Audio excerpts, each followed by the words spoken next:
So we have another RoboWar MPU from Sweden, and this one somebody had worked on before, and for whatever reason they took out Z36 of 4069 and socketed the 4528. You can see there's a bunch of corrosion in the reset section, and these 4.7K pull-up resistors for the switch matrix. And I'm probably going to have to take off, or I will take off, at least this first dip switch to see if there is any corrosion there. Corrosion down here in the clock section too. I'm going to take a look underneath the 6502 and see what we got. But this whole section is going to get scraped, and we're going to replace that with the equivalent of the Dallas Maxim 1811. And back again with the CPU. I have scraped all the components. Anywhere there was corrosion, the part came off. I have started adding the jumpers necessary, and the DS1811 will go right there. And I removed the U2, U3 daughter card and replaced it with one from nvram.weebly.com. These things always end up with fractured solder joints where these pins meet the PCB, and it's a blind connection. You can't get at it without removing this card. Now this one turned out to be pretty good, but since this CPU is going all the way back to Sweden, I wanted to make sure that this had a good solid connection, so that's why I replaced it with a new model.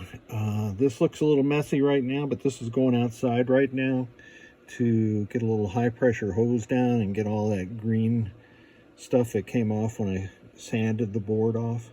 And the solder flux sits here right now. Of course, I'll get more on it and clean it up again after I replace all the parts. I'm a little concerned about this section up here. This is the device select logic, and somebody has taken to replacing all four of those chips, and they've replaced the 50, or at least put a socket where the 5101 is.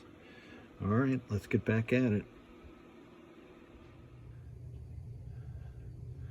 This is the second RoboWar MPU that arrived from Sweden, and you can see my initials were up there, TOX. This one caused the owner some issues. It had alkaline corrosion, which I've abated here, and as I rolled in the prior part of this video, I installed a brand new 4069, took out the 4528 that was there, tested the MPU in my Spider-Man, tested the 7400 series chips in the switch matrix with my chip tester, and tested each of these 6532s with my chip tester.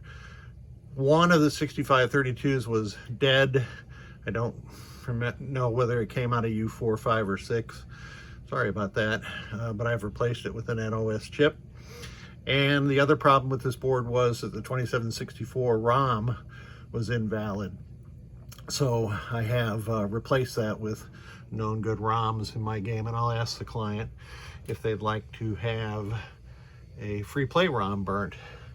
I put the super cap back on, and she's good to go. So let's put it into test. But first, let me show you the lamps functioning.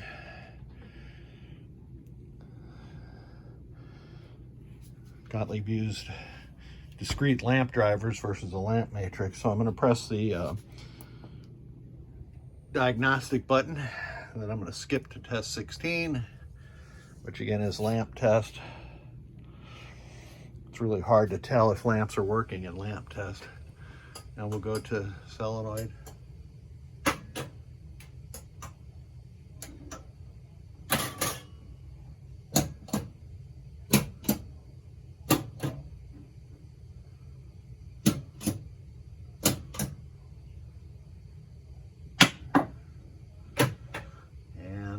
You can see that all the solenoids were working properly.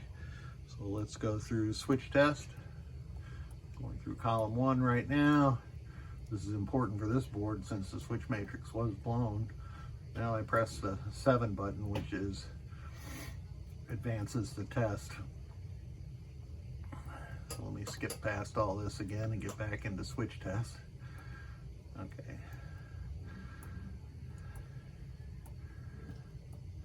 So that's column 1.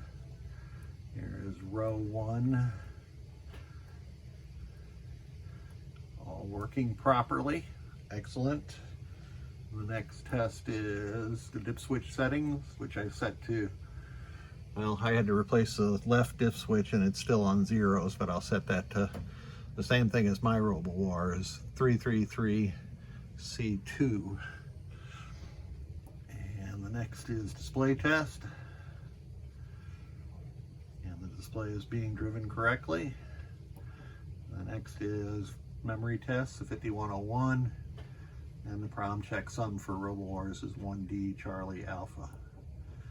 So this board is good to go. I thank you again. I've got 2 more from Sweden to go through, but this one's good to go.